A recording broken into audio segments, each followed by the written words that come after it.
Okay, let's get started. Good morning and welcome to Hands Off My BYOD. My name is Matt Brooks. I'm an architect with Citrix Technical Marketing. I've been with the company about 8 years, been in different roles, customer-facing, product, and at least half of that time I've focused on endpoint management, so hoping to impart some of my knowledge to you all today. And I'm honored and glad to be joined by my colleague Jerome here. Yeah, thanks Matt, and I'm happy to be here. My name is Jeroen Lebon. I'm a Senior Product Marketing Manager at Citrix. I started at Citrix about 5 years ago as a mobility SE. So Matt, can you guide us through what the previous sessions were? Right, so if you were here for the previous session, oh, this one's not working. Try it again. Yep. Okay. So we're having a 10-part series on different aspects of Workspace. This is our 5th session. Before this, we talked a lot about content, right? How you can store it in your network and storage zones, how you can store it in different locations and get to it with connectors, and the various ways Citrix secures that and provides it to users. Now we're going to focus on getting some apps, getting mobile apps specifically, and utilizing that content. So with the idea behind Hands Off Your BYOD title is that we're going to focus on the app management side, right? Within unified endpoint management, enterprise mobility, there's kind of two main schools. You have the device management, which is more for corporate side, where you're going to actually be able to take control of that device. And then there's the app management side, where you really want to focus on just managing corporate apps and being less intrusive on the user's device because it's their personal device. And so we're going to break it into 4 areas. Mobile app distribution, we'll talk about how do you get the apps to the device. Then we'll go into app security. Once you have the app on the device, how do you protect it?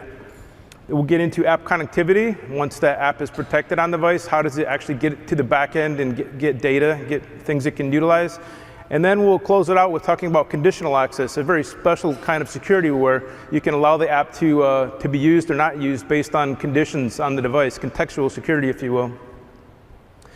Before we get started, we are going to talk about some roadmap features, so I want everyone to be clear that the things we're talking about, there's no guarantee if or when they'll be delivered. And with that, let's get into mobile app distribution. So Jerome, we have a few different ways to get those apps out on the mobile endpoints. Yeah, thanks Max. And if we look at the current market and how apps are distributed, everybody knows apparently about the public store. So the Apple store, the Google store, the Microsoft store, and it all needs your own identity. And there is an equal version of that for enterprises, right? So we have Google Play for Work, the Microsoft Store for Business, for example, that will allow you to curate your line of business application and even the public applications and allow them to silently install.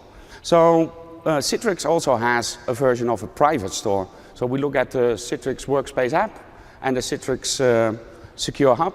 Both are populating applications on websars, AGX applications, so virtual applications, and line of business applications, and of course also web links and that kind of applications. So that starts basically the journey of you bring your own device. So Jerome, and then the enterprise app store is going to have the benefits of the public store, I guess kind of auto updates, but enterprises are going to have more control. They can decide which apps are available and control things like licensing. Yeah, exactly. So in an enterprise store, you have more control of it, and in the Citrix private store, there is even a more granular control of the application. So the advantages of a public or an enterprise store is like that you can curate the apps, you can make sure that the apps are mandatory installed, and if you even use the public stores like Google Enterprise or Google Play for Work, there's even been scanned on malicious code in the applications on the device and on the store. So these are all good examples on how you can keep your applications, but also your device and your user secure. So a lot of benefits of the public stores, and we actually even use those to distribute the Citrix productivity apps, right? And can you tell us a little bit on how we went from enterprise distribution to a public store distribution, but maintaining that security that Citrix provides? Right, so the idea is basically we're taking advantage of the public stores, we're distributing the IPAs and the APKs through the public store, but through the private store, we're going to distribute the MDX files where we provide that containerization of those apps. And so we handle most of the work with the certificates, the provisioning profiles, and then it's only up to the admin to download those MDX files, load them into their endpoint management instance, and then they get, they get access from the store, they get pushed, and they get basically married to the app once it's downloaded from the public store. So Citrix does all the heavy lifting for you, right? Right, exactly. That's really cool. So let's move on to a little bit of the mobile app security and which options you have in the current market. So of course everybody knows the Appconfig community. We're going to talk a little bit about that. Android Enterprise is a team that you've been seeing around on all the mobility sessions at Citrix, and of course the Citrix MDX container, or a mobile device experience, as we call it. Right.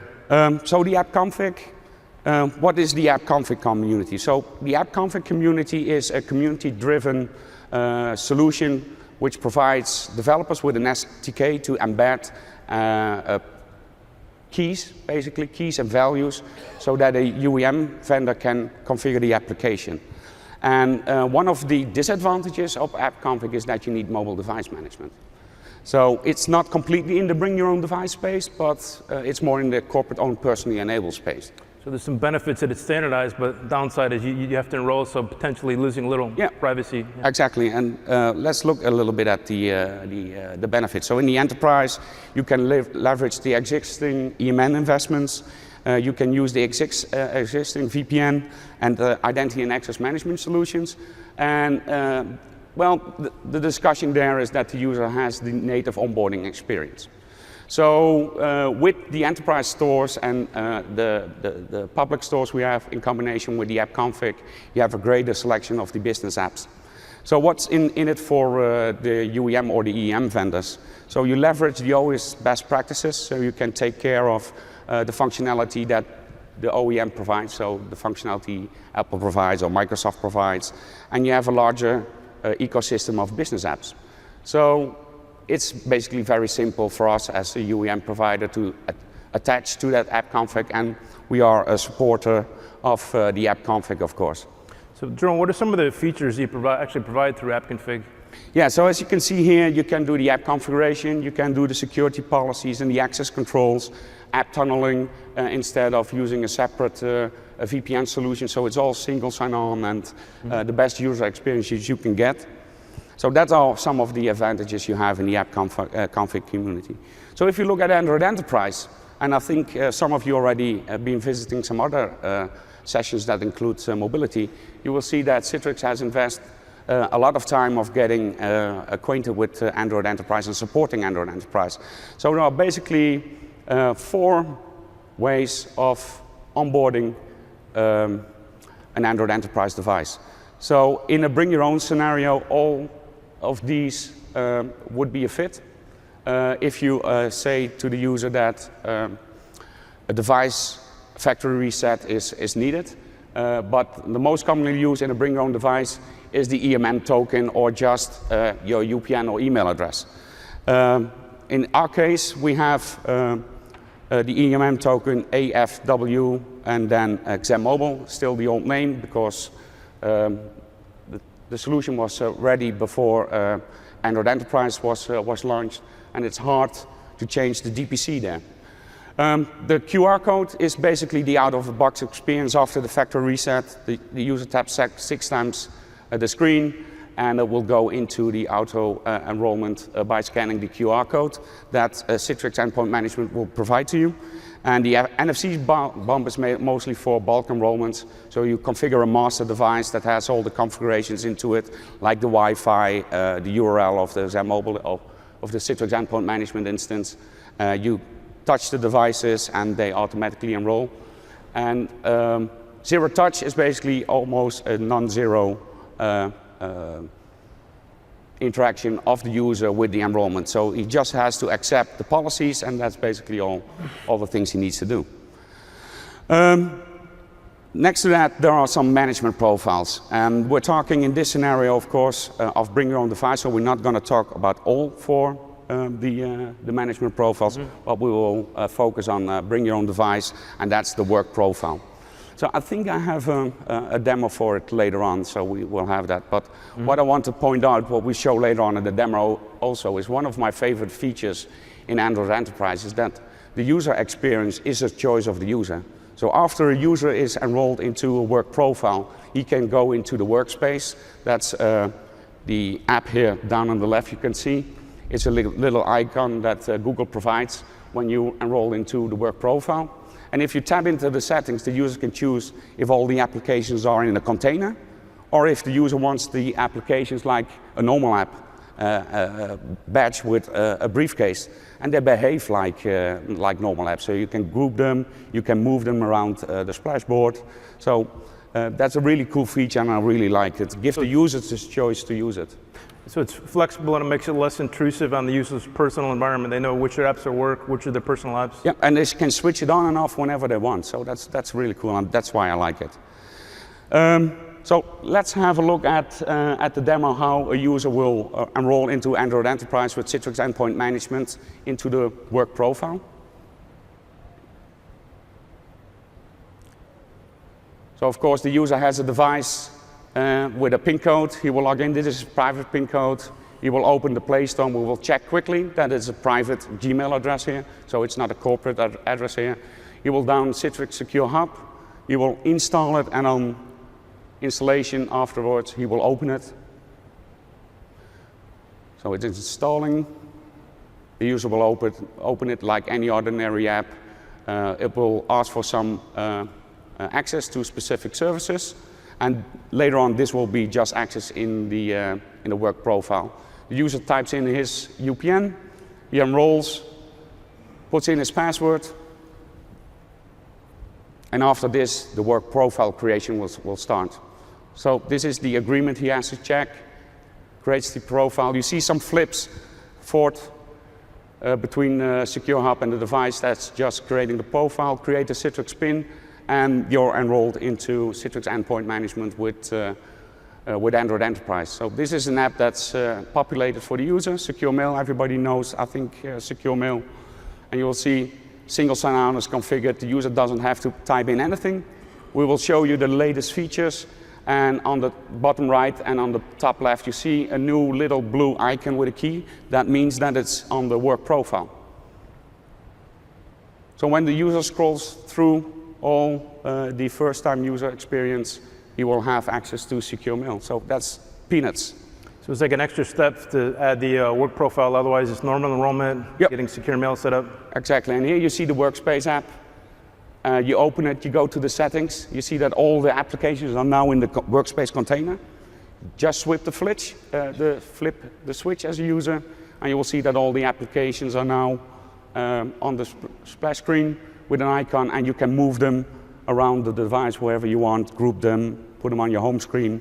That's it. And so now those work apps are protected inside that work profile container. Yeah, exactly. Okay, great. All right, Gerald, so now let's shift gears and talk about Citrix MDX, how we do containers. So with Citrix MDX, we have the ability to really do mobile app management. Without enrolling, we have the ability to put a container around apps, and we do this with our Citrix productivity apps. Here's a look at the user experience. If you're not familiar with our endpoint management, here we have an iPad. We're already enrolled. We'll go ahead and open Secure Mail. We'll see that we'll select the email. We'll select the FQDN, and it instantly opens up into Secure Web, and we'll see it's connecting to the backend through micro VPN. If we take that FQDN, we try to copy it into Safari, it's not going to work. It's not MDX enabled. It's outside of that container, that encrypted memory that we have.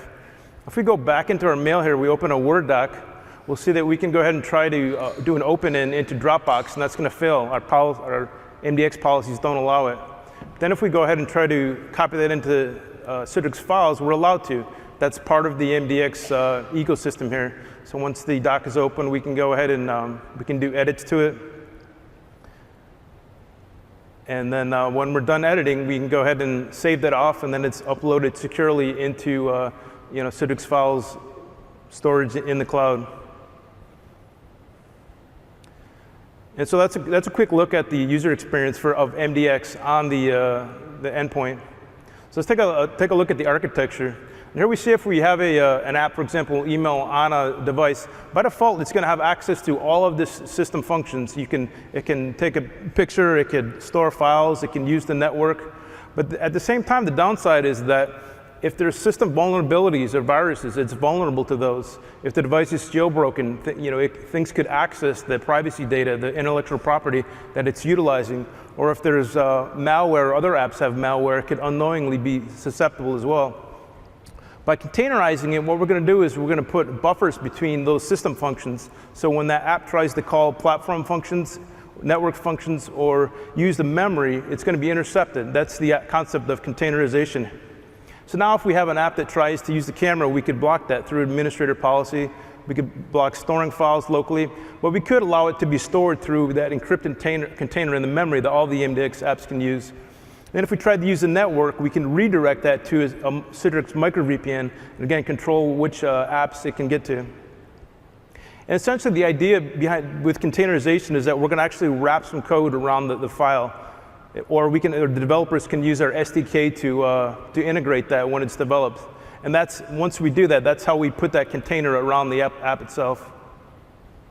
Oh, Matt, that's really cool. And micro VPN and copy and paste is not the only policies we have in the MDX, right? Yeah, I think, what are we, 60, 70 some? Yeah. So plenty of potential to put security controls around those apps.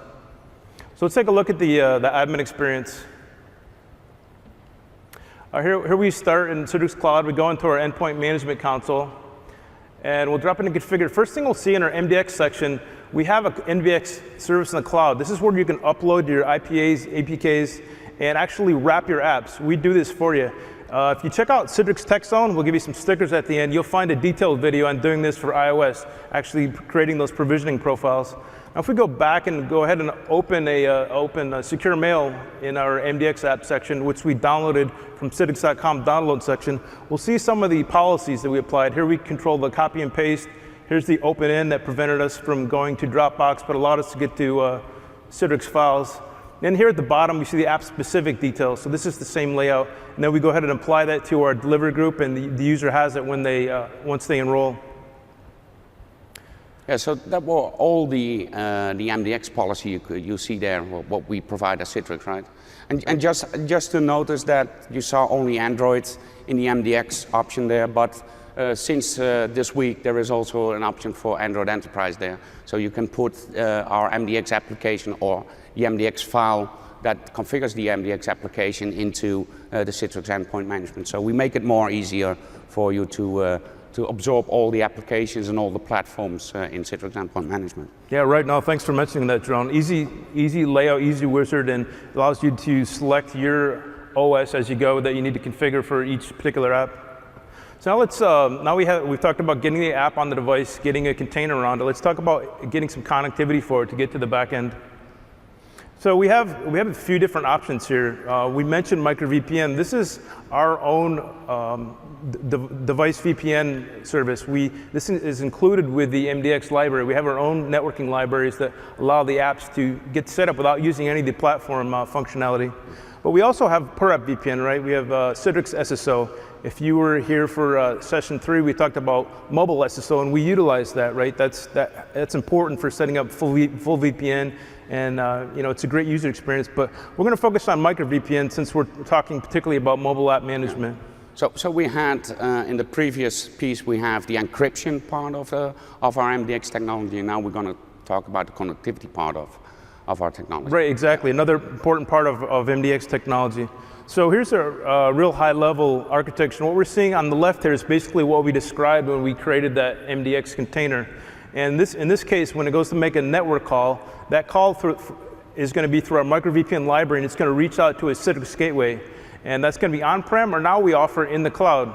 So you've probably heard a lot about Citrix Gateway in the cloud this week. So now that's a possibility to use Citrix productivity apps with endpoint management. So we'll take a quick look at the user experience, and this is with Gateway service. And frankly, there's nothing different. From a user perspective, they open Secure Web, they go to their home page in their internet, and they're in. They have no clue whether they went through an on-prem gateway or a gateway service. So really just showing this to show that there is no difference in the functionality.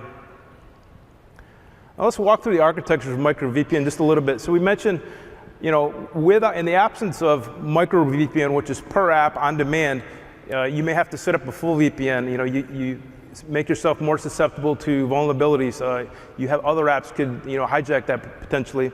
With micro VPN, what we're doing is having the apps do a specific tunnel, through our gateways, and they're going to have a specific endpoint. You can configure it so they can only get to a specific endpoint. So really narrowing down their scope of access.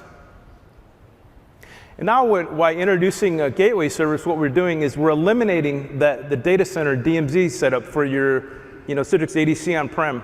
Now you're going to have your micro VPN go to a Citrix POP. I think we have a dozen, and we announced 2 more this week. So there's 14 POPs around the world. And using our intelligent traffic management service, when the micro VPN goes to set up and tries to reach its FQDN, it's going to direct it to the nearest POP. So you're getting on the network faster. And obviously, we have a lot more failover sites. A lot of times with on-prem, you're limited to 2, maybe 3 failover sites. So a lot of benefits there. And then the way it works is we have the gateway service in the cloud talks to a gateway connector on premise. So we covered this more in other sessions, but just to recap, this is essentially Citrix ADC code running in a virtual machine on your hypervisor. The gateway service in the cloud is able to communicate with that in your resource location. It sets up a reverse tunnel to the network and essentially establishes this tunnel that navigates through the gateway service. Yeah, and we configured that for the demos we recorded, where you see nothing, but it's basically like 15 minutes, and we got it up and running. Yeah, very straightforward. And from an administrator perspective, obviously, I mentioned some of the benefits, but if you've installed endpoint management before, one of the first things you get is a script, right? That you have to configure in your NetScaler, in your Citrix ADC, your gateway. And your certificates? You have to do with certificates, public IP addresses, firewalls. I mean, the Citrix ADC has been a workhorse for years, but with gateway now you eliminate that aspect, right? Your setup is going to be going straight to the cloud. Yep. Really great. You're going to do it. You're going to access endpoint management in Citrix Cloud, and you're also going to access gateway setup right there too. Thanks.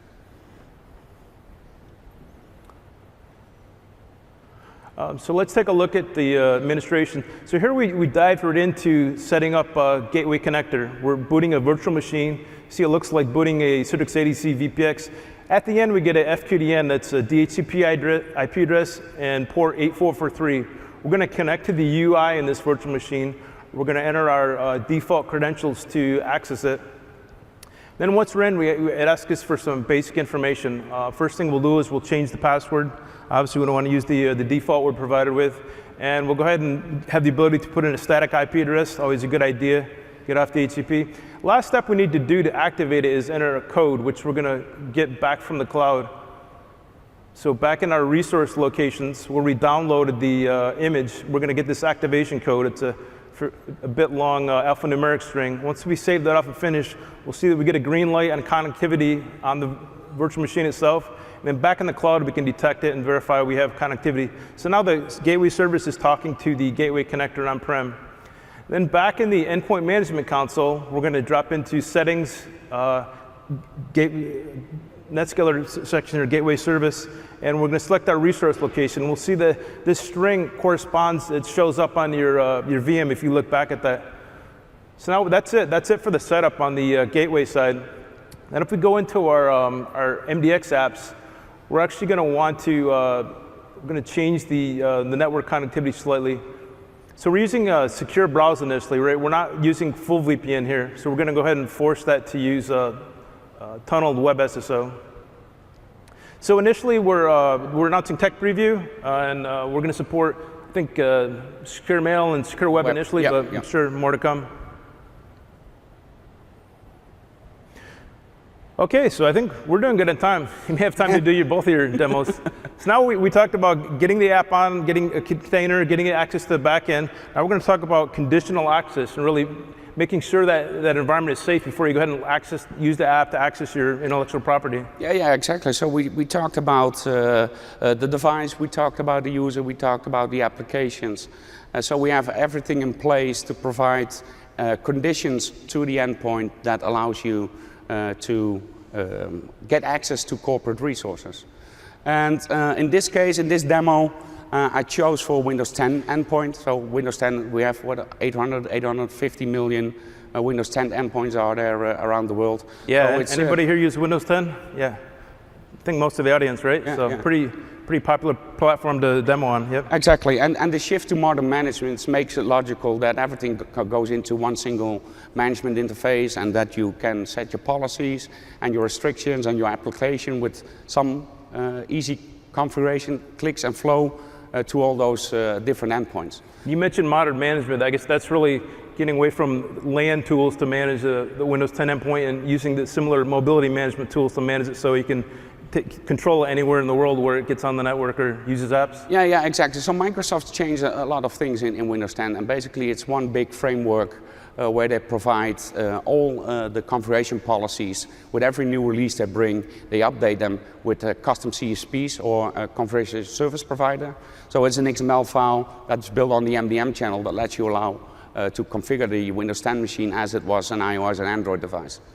So to set the stage a little bit for this, we of course want to validate the endpoint and conditions.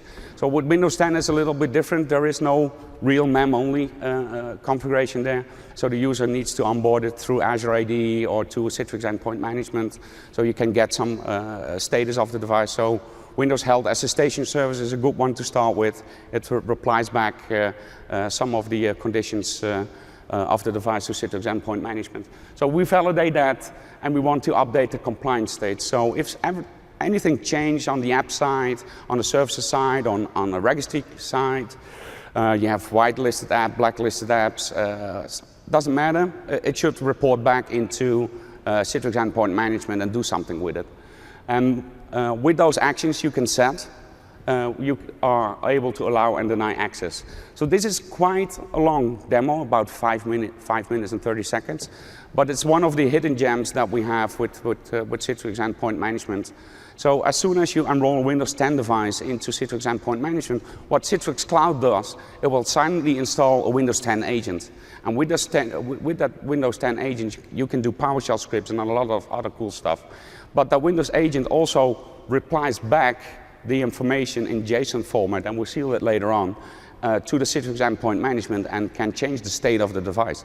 So basically, you have the modern management tools available to do all the cool stuff with PowerShell.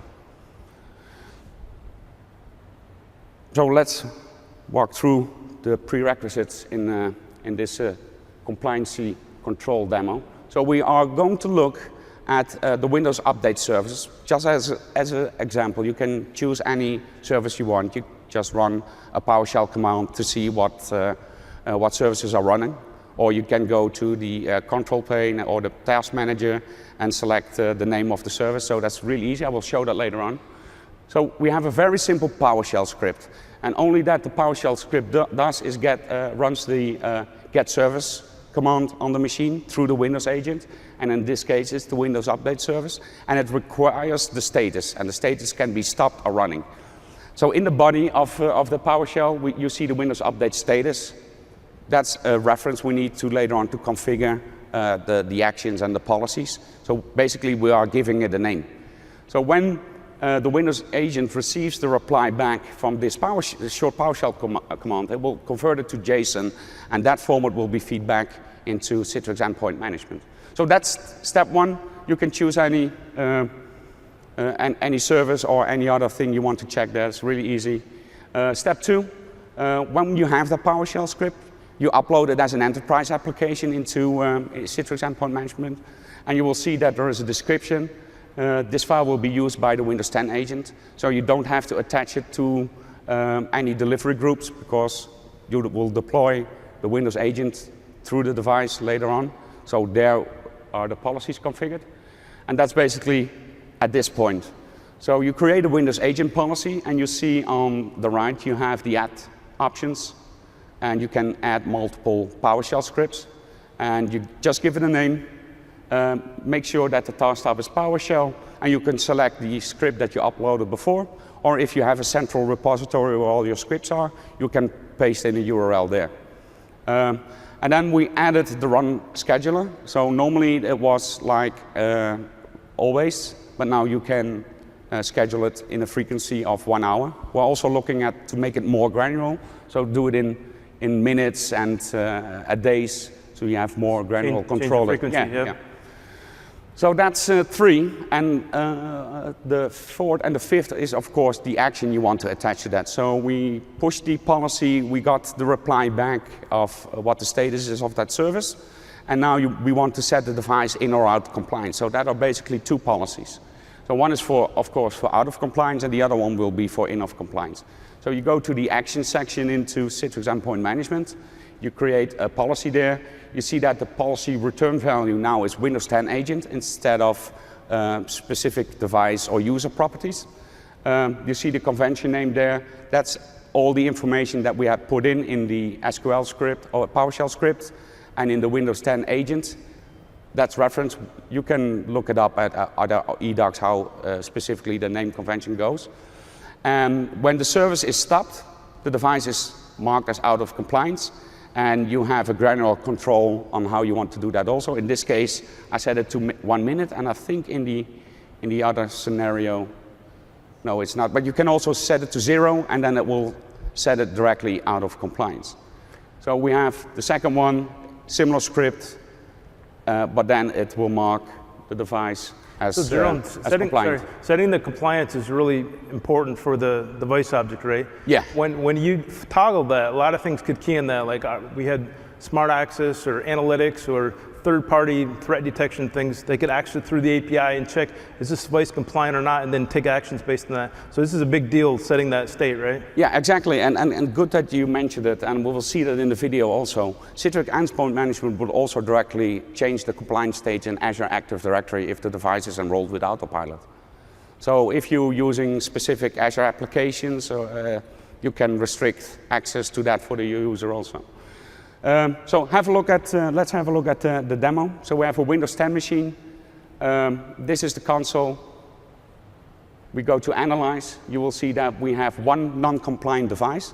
And that's not the device we're going to demo with, but this just to show you that already one device is out of compliance.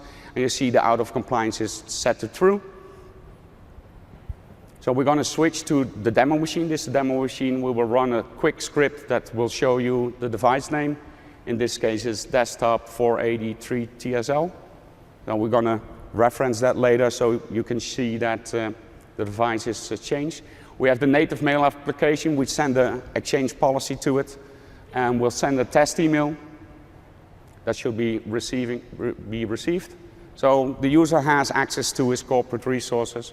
We go to the Exchange Management Console, and you will see on the properties of the mailbox of the user that access is granted to the Exchange Active Sync protocol. So we also have something that's called Endpoint Management Connector for Exchange that can kick off PowerShell scripts to Exchange, and that will communicate with Citrix Endpoint Management. And you see that the test user now has 2 green marks, and it's allowed to access Exchange services for this user. So okay, so we check here the PowerShell script. We'll see that the Windows Update service is running. We will go to Azure Active Directory, and we see that the device compliancy is there also true. So everything is honky-donkey, as our colleague always say. Honky-dory, yeah. And let's say now that a malicious app or a visit to a website will run a script that will disable that service. So we're gonna simulate that by just manually disabling the service. Then we're going to stop it, and we're going to disable it. And here you also see the service name that I use in the PowerShell script on top. So if you don't want to run the PowerShell script, just go in here and check it. So we run the script again. So here you're checking the state that the SEM agent is doing automatically, right? Yeah, this is SEM doing it all automatically, but just showing how the process works makes it better to understand. So the service is stopped, so now the communication on below will happen between the Windows 10 agent pushing the JSON to Citrix Endpoint Management, changing the compliancy state.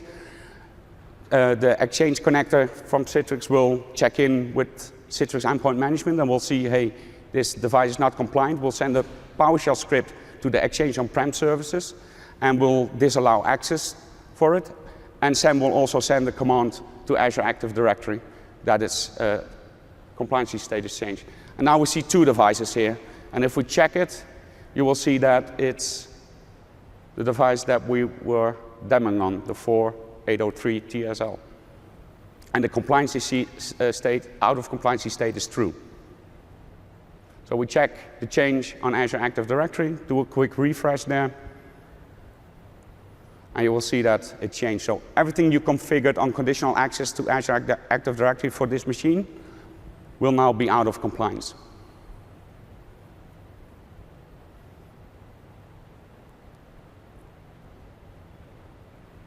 What's the there it is. Okay. So we switch back to XAML, the Exchange connector. We refresh it there, so the communication between SAM and this tool is done. You see that the access is denied,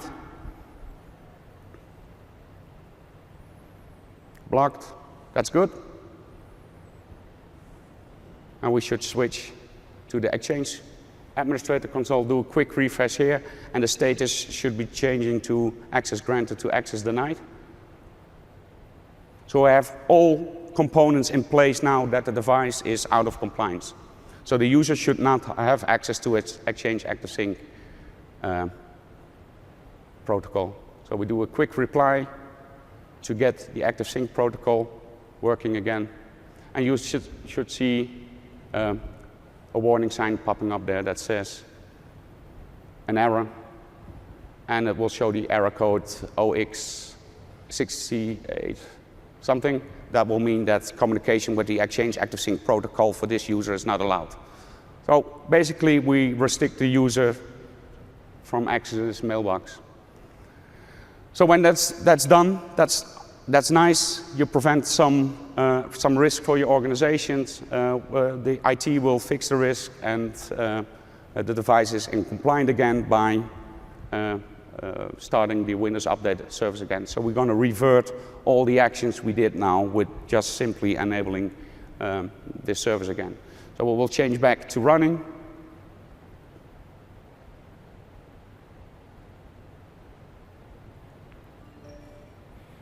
So Jerome, to recap, the PowerShell script can look at any service running on the Windows 10 endpoint, look in the registry to make sure any service is enabled or disabled that you choose to, and based on that, change the compliance status, and then anything could key off that. In this case, we're looking at the active sync ID of the device, and then because it was out of compliance, we decided to block its email through the PowerShell to the Exchange. Yeah, exactly. And we will include in the review of this presentation another demo also.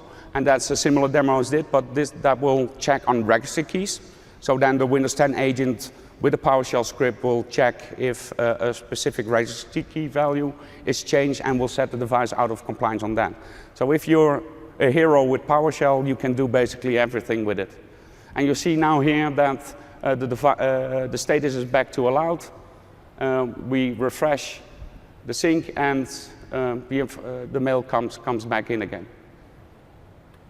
So that's basically how we do a compliance state on a Windows 10 machine. Great. And so just to recap also, in addition to blocking mail, we can control anything in the Microsoft environment that's in AD. We could prevent access to OneDrive or PowerPoint, what have you, based on the compliance state. Yeah, exactly. And in this demo, we use an on-prem Exchange server. But if you use Exchange Online, the compliance with Azure Directory will help you. So then XAML Mobile Mail Manager or the Endpoint Management Connector for Exchange ActiveSync, great name, we'll send a PowerShell command to Exchange Online. So pretty powerful, a lot of security controls we can apply to Windows devices with modern management. Yeah. Cool. Okay, so I think this is another demo you did showing using a registry, right? This is the registry key, yeah. Yeah. I think we can probably talk through this part of it and skip the video. Demo. Yep, sure. Minutes, yeah. So this is the similar demo with the same PowerShell script. Or no, not the same PowerShell, but a different PowerShell script. And in this case, we will check if the firewall is enabled. And we do it specifically on the domain profile. So Windows Firewall has 3 different settings in the firewall. I selected the domain profile here. You see again that I give it a name in the body. So firewall enabled is true or firewall enabled is false. It returns the JSON file again through the Windows agent to the Citrix Endpoint Management solution.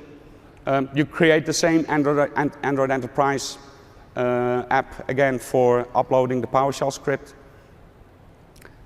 And you do the same again for uploading the Windows agent and setting the configuration. And here you see the 3 policies. So instead of checking for one firewall policy, you can create 3 scripts or extend the PowerShell script to check all these 3s.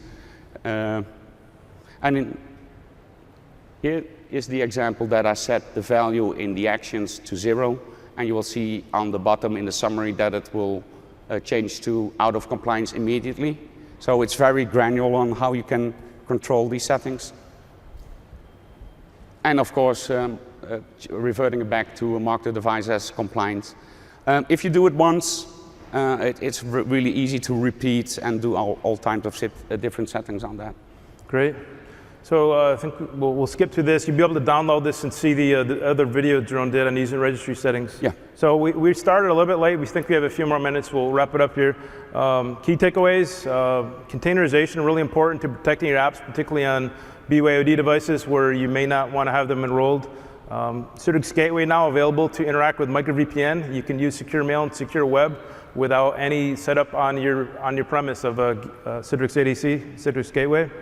And then obviously conditional security, we just finished, really important thing to provide additional protections around which apps can be used and make sure they're only used when the device is compliant. Yeah, and we have similar features for iOS and then Android, of course. Right.